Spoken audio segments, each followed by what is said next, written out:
Whenever I study the Bible with somebody, I first say to them that there are three questions that every person must ask themselves.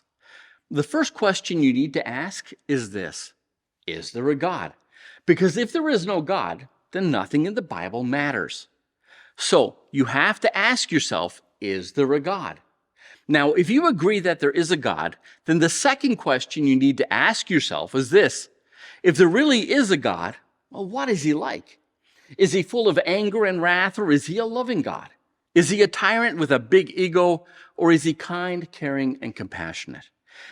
Is there a God, and what is he like, are critical, important questions. Because of the last question, you need to ask yourself, and this might be the most important question of all: is God for you or against you? Because let's face it, if God is against us, we would not survive that encounter. Now apply those same questions when you study the life of Christ.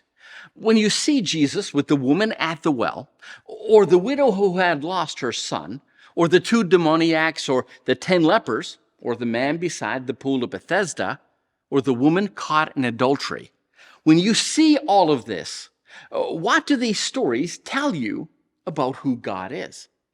And when you see Jesus with a crown of thorns, the skin and flesh torn from his body, and you see him hanging on the cross, what does this tell you about who God is? And when you see the crowd mocking him and they continue to torture him, and then we hear Jesus utter these words, "Father, forgive them, for they don't know what they're doing," let me ask you, in that moment, what does that tell you about who God is? In that moment, was God for us or against us? Well, the Bible is clear. God is for us, which is why we are told that John 3:17, God sent his Son into the world not to condemn the world, but to save the world through him.